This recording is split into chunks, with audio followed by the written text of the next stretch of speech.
જય શ્રી કૃષ્ણ મિત્રો।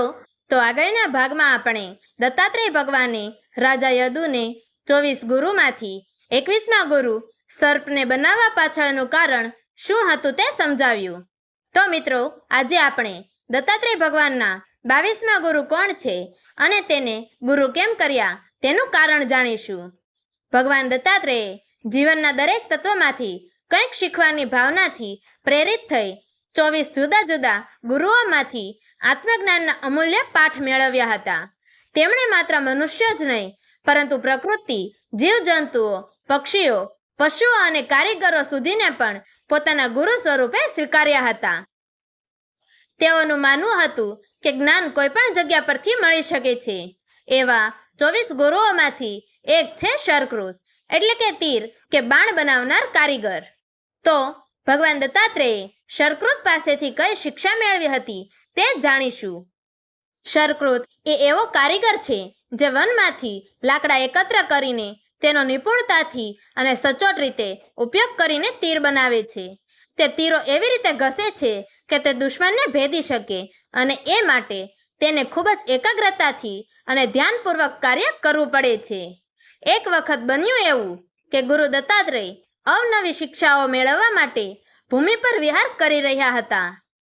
એ સમયે તેમની નજર એક બાણ બનાવનારા કારીગર તરફ પડી। તે કારીગર એક ખૂણે બેઠો પોતાનું કામ કરી રહ્યો હતો। તે લાકડા ઘસીને અત્યંત કાળજીપૂર્વક અને ચોકસાઈથી તીરો બનાવી રહ્યો હતો। તે સમયે અચાનક રાજાની ભવ્ય સવારી રસ્તેથી પસાર થઈ। રાજાની સવારીમાં ઘોડાઓના તાપા, વાજા, ઢોલ, શરણાઈઓ અને અન્ય અનેક વાદ્યયંત્રોના અવાજોથી આખું વાતાવરણ ગુંજી ઉઠ્યું।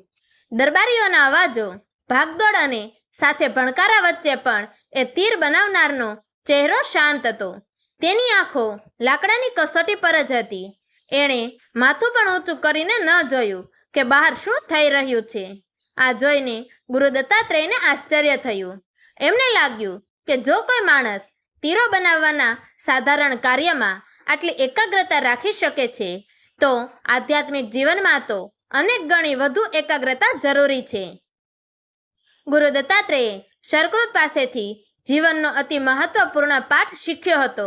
એ છે એકાગ્રતા અને અંતર્મુખતાનો પાઠ। તેમણે સમજ્યું કે જ્યારે જીવનના માર્ગમાં અનેક અવાજો અને વિઘ્નો તોડવા આવે છે ત્યારે સાચો સાધક એ જ છે જે એ બધા સ્વર વચ્ચે પણ પોતાના કાર્યમાં કે ધ્યાનમાં અડગ રહે છે। ગુરુ દત્તાત્રેયે વિચાર્યું કે જેવી રીતે બાણ બનાવનાર પોતાનું ધ્યાન ચાકુથી લાકડું ઘસવામાં મૂકીને રાજાની સવારી જેવી ઊંચી ઘટના તરફ ધ્યાન આપતો નથી, તેવી જ રીતે સાધકે પોતાના જીવનના લક્ષ્ય આત્મજ્ઞાન તરફ પોતાની અંદર દ્રઢતાથી મન લગાવવું જોઈએ। તેમણે નિશ્ચય કર્યો કે આત્મસાધના માટે મનને સ્થિર કરવું ખૂબ જરૂરી છે।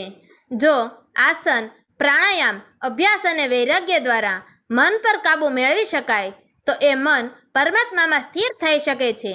સાથે આત્મજ્ઞાનના પ્રકાશથી અંદરના રજોગુણ અને તમોગુણ આપમેળે નષ્ટ થઈ જાય છે। અંતે મન સાફ, શાંત અને નિર્મળ બની પરમ સ્વરૂપ સાથે એકરૂપ થઈ જાય છે। શરકૃત પાસેથી ગુરુ દત્તાત્રેયે સમજ્યું કે સાધકને પોતાના માર્ગે આગળ વધવા માટે અખંડ એકાગ્રતા અને અંતર્મુખ જીવન જીવવું જોઈએ। બાહ્ય અવાજો અને વિઘ્નો જીવનમાં લાવ્યા વગર પોતાના લક્ષ્ય પર ધ્યાન કેન્દ્રિત કરવું જોઈએ। યોગના માર્ગે ખાસ કરીને આસન, પ્રાણાયામ અને ધ્યાન દ્વારા મનને શાંત કરીને પરમાત્મા સુધી પહોંચવું શક્ય છે। જ્યારે મન પરમાત્મામાં સ્થિર થઈ જાય ત્યારે વાસનાઓ આપમેળે ઓગળી જાય છે। શરકૃતથી મળેલી આ શિક્ષા માત્ર સાધના માર્ગ માટે જ ઉપયોગી નથી પણ રોજિંદા જીવનમાં પણ આપણે તેને અપનાવી શકીએ છીએ। ઘરના કામ હોય કે ઓફિસનું, અભ્યાસ હોય કે ધ્યેય સાધના, જો આપણે બાણ બનાવનારની જેમ એકાગ્રતા રાખી શકીએ તો જીવનમાં સફળતા અને શાંતિ બંને મેળવી શકીએ। તો મિત્રો તમને જો ભગવાન દત્તાત્રેયના ગુરુ શરકૃત વિશે જાણીને મજા આવી હોય તો એકવાર કોમેન્ટમાં શ્રી ગુરુ દત્તાત્રેય લખી જરૂર જણાવજો। તો મિત્રો તમને અમારી આ વાર્તા પસંદ આવી હોય તો અમારી ચેનલને લાઈક કરજો, શેર કરજો અને દત્તાત્રેય ભગવાનના 23મા ગુરુ કોણ છે અને તેને ગુરુ કેમ કર્યા તે જાણવા માટે નીચે આપેલા બ્લેક બટનને ક્લિક કરી અમારી ચેનલને સબસ્ક્રાઇબ કરો. તો મિત્રો, અમારી આ વાર્તાને છેલ્લે સુધી સાંભળવા માટે તમારો ખૂબ ખૂબ ધન્યવાદ. જય શ્રી કૃષ્ણ. હર હર મહાદેવ.